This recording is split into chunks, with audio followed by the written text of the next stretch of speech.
Hey, third grade. All right, so today you're going to get started with making your blocks in 3D. Now, hopefully you're able to practice making your blocks with the practice video. Just remember you need to have a couple basic shapes. On your final, hopefully you have the larger 9 by 12 white paper. If you don't, you can use the smaller paper for those of you at home. So I'm just going to start making a couple shapes. You might hopefully have already planned out what you're going to have for your drawings to leave a space for that. Now I'll just make another, maybe a shape over here, similar to what I did in the practice. This is a quick review.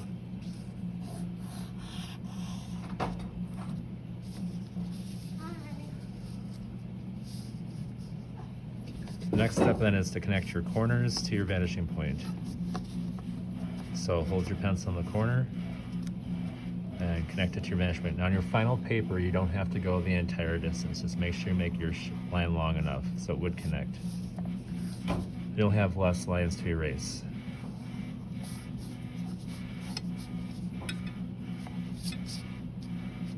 And make sure you're using a ruler. Okay, the next step for your shapes is to make your parallel lines. So if you line up your ruler at the one edge, you can either use the back side of your ruler or hold it and slide it over.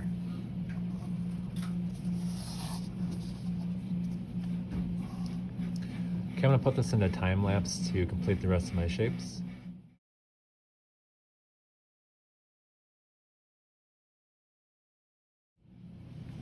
All right, so the next step after you have your shapes made, make sure you erase off your extra guide marks. We're going to talk about making holes for the inside of your shapes. Now, if you have a hole right in front of you looking at it, it's going to look like a circle. Now, if you turn the hole or the shape more to the side, you might notice that the circle will become more of an oval. So the more you turn it, more oval it becomes. So if you have a hole that's on the side of your shape, that circular shape has become more of an oval. So if I had a hole on this shape, on the one side, it'd be a circle.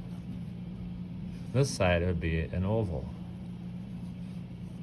So on each shape, you want to have at least two holes, one for your object to go in and one for it to go out. So circle, and I'll put one on the top, it'd be an oval. You can have an extra hole if you want to have like a little window, so maybe you're going to see the inside part. Circle. I'll put my hole over here, and here will be an oval and a circle. Remember, you should be drawing lightly to make it easy for you to erase, because we're going to be doing some overlapping next. So the next object, or the next thing you're going to do, is to make your line going in. You may want to practice this on your practice paper first before we move on to your final. So figure out what you're going to have going through your object. I'm just going to make my line for right now. And I'm going to have it go into this hole and then come out the other. So I'm going to have my line go in.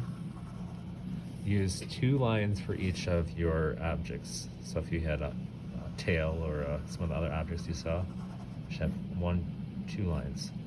Now if you're looking at my line right now, you can see how I can see my box. So I need to erase the inside of my object so I would not see the shape underneath. Now I might see a little bit, actually I'm just going to have it come out first, and then we can make a little bit of a window. So this would go out, and then it would go, and you can pick what hole it goes into, so it's going to go all the way in and stop. And then you're going to erase anything that's overlapping. Now I might see a little bit of, if I wanted to, of that, whatever it is going through. Like a little window.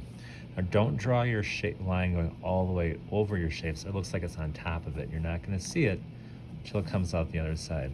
So it'd come out here. I'll have it go into this side.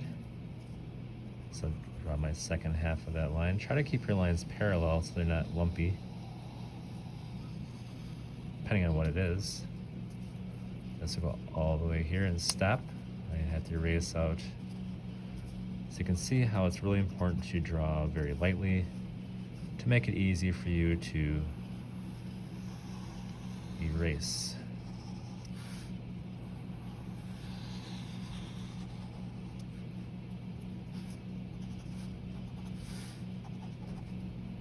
That's going to come out here.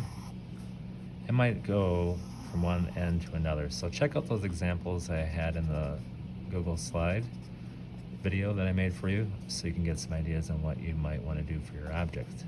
Whether it's an animal's body part like a tongue or somebody grabbing, think about what you might want to do. Alright, so the next video will show you how to add some color to your design.